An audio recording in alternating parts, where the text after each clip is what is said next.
ओम साई। श्री साई अनंत है। वे एक चींटी से लेकर ब्रह्मांड पर्यंत सर्वभूतों में व्याप्त है।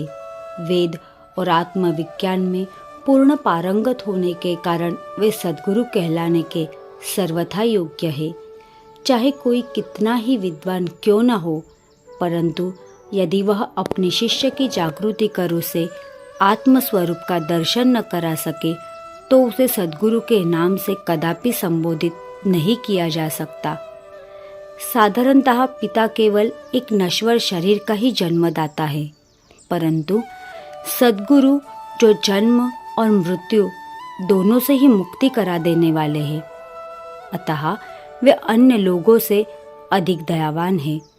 श्री साईं बाबा हमेशा कहा करते थे कि मेरा भक्त चाहे 1000 कोस की दूरी पर ही क्यों ना हो, वह शिरडी को ऐसे खींचता चला आता है जैसे धागे से बंधी हुई चिड़िया खींचकर स्वयं ही आ जाती है। ये महानुभाव बम्बई के श्री वेंकटेश्वर प्रेस में नौकरी करते थे। वहाँ से नौकरी छोड़कर लाला लक्ष्मी चंद ने रेलवे विभाग में आए और फिर वे messrs Ralli brothers and company में मुंशी का कार्य करने लगे। उनका सन 1910 में श्री साईं बाबा से संपर्क हुआ। बड़े दिन यानी क्रिसमस से लगभग 1 या 2 मास पहले सांता क्रूज में उन्होंने स्वप्न में एक दाढ़ी वाले वृद्ध को देखा जो चारों ओर से भक्तों से घिरा हुआ खड़ा था। कुछ दिनों के पश्चात वे अपने मित्र श्री दत्तात्रेय मंजूनाथ बिजुर के यहाँ दासगणु का कीर्तन सुनने गए। दासगणु का यह नियम था कि वे कीर्तन करते समय श्रोताओं के सम्मुख श्री साईं बाबा का चित्र रख लिया करते थे।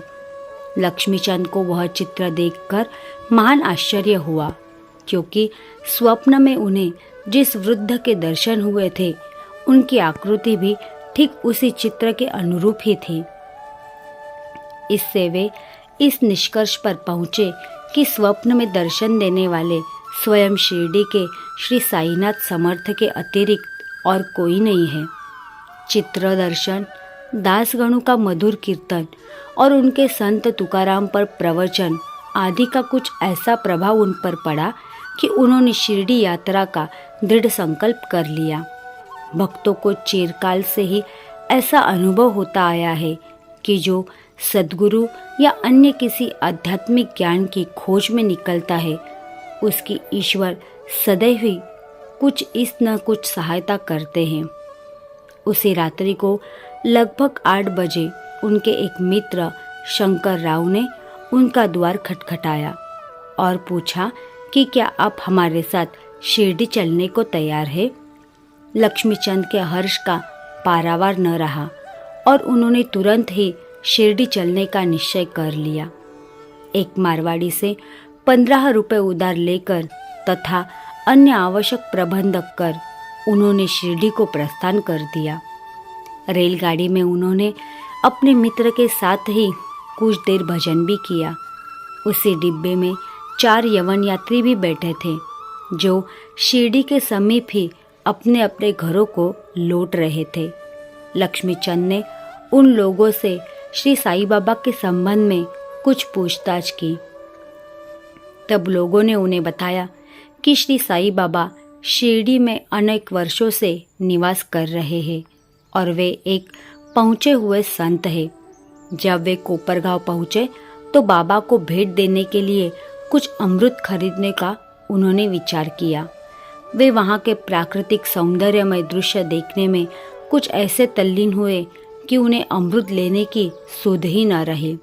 परंतु जब वे शिरडी के समीप आए तो एकाएक उन्हें अमृत खरीदने की स्मृति हो आई। इसी बीच उन्होंने देखा कि एक वृद्ध टोकरी में अमृत लिए तांगे के पीछे पीछे दौड़ती चली आ रही है। यह देख उन्होंने तांगा रुकवाया और उनमें से कुछ बढ़िया अमृत खरीद लिए। तब वह वृद्ध उनसे कहने लगी कि कृपा करके ये शेष अमृत भी मेरी ओर से बाबा को भेंट कर देना। यह सुनकर तत्क्षण ही उन्हें विचार हो गया कि मैंने अमृत खरीदने की जो इच्छा पहले की थी, जिसे मैं भूल गया था, उसी की ही इस वृद्ध ने स्मृति करा दी। श्री साईं बाबा के प्रति उसकी भक्ति देख वे दोनों बड़े चकित हुए। लक्ष्मीचंद ने यह सोचकर ही हो सकता है कि स्वप्न में जिस वृद्ध के दर्शन किए थे उनकी ही यह कोई रिश्तेदार हो। वे आगे बढ़े। शिरडी के समीप पहुंचने पर उन्हें दूर से ही मस्जिद में फहराती ध्वजाएं दिखाने लगी, जिन्हें देखकर प्रणाम कर अपने हाथों में पूजन सामग्री लेकर वे मस्जिद पहुंचे और बाबा का यथाविधि पूजन कर वे द्रवित हो गए। उनके दर्शन कर वे अत्यंत आनंदित हुए तथा उनके शीतल चरणों से ऐसे लिपटे जैसे मधुमक्खी कमल के मकरंद की सुगंध से मुग्ध होकर उससे लिपट जाती है।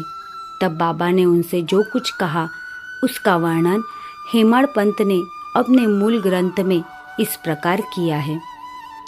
सारे रास्ते में भजन करते और दूसरे आदमी से पूछते हैं, क्या दूसरों से पूछना, सब कुछ अपनी आँखों से देखना, क्यों दूसरे आदमी से पूछना, सपना क्या झूठा है या सच्चा, कर लो अपना विचार आप, मारवाड़ी से उधार लेने की क्या ज़रूरत थी, हुई क्या मुराद पूर्ति। ये शब्द सुनकर उनकी सर्वव्यापकता पर लक्ष्मीचंद को बड़ा अचंभा हुआ। वे बड़े लज्जित हुए कि घर से शिरडी तक मार्ग में जो कुछ हुआ उनका उन्हें सब पता है।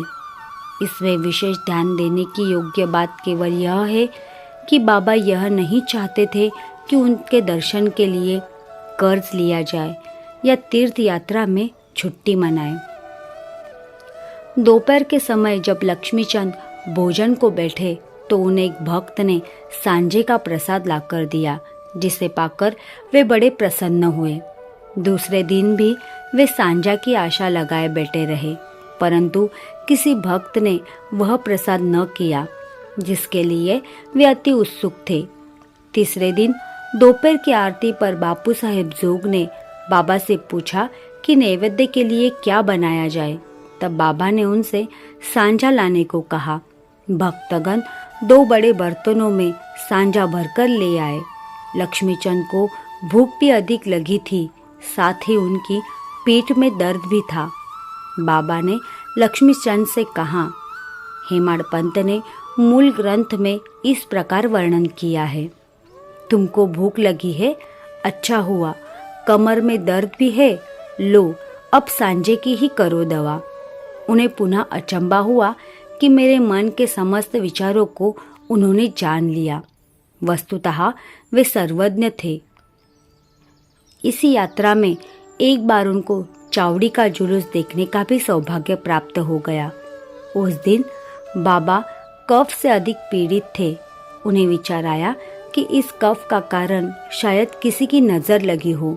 दूसरे दिन प्रातः काल जब बाबा मस्जिद को गए तो श्यामा से कहने लगे कि कल जो मुझे कफ से पीड़ा हो रही थी उसका मुख्य कारण किसी की कुरुदृष्टि ही है।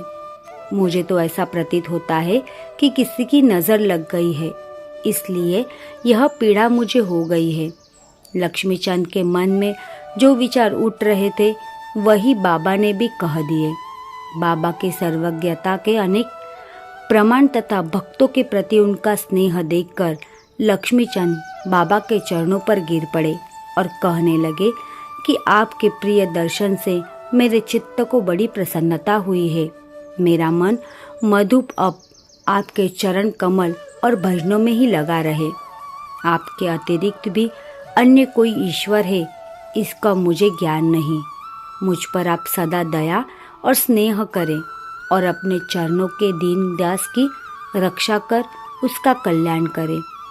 आपके भव भयनाशक चरणों का स्मरण करते हुए मेरा जीवन आनंद से व्यतीत हो जाए, ऐसी मेरी आपसे विनम्र प्रार्थना है।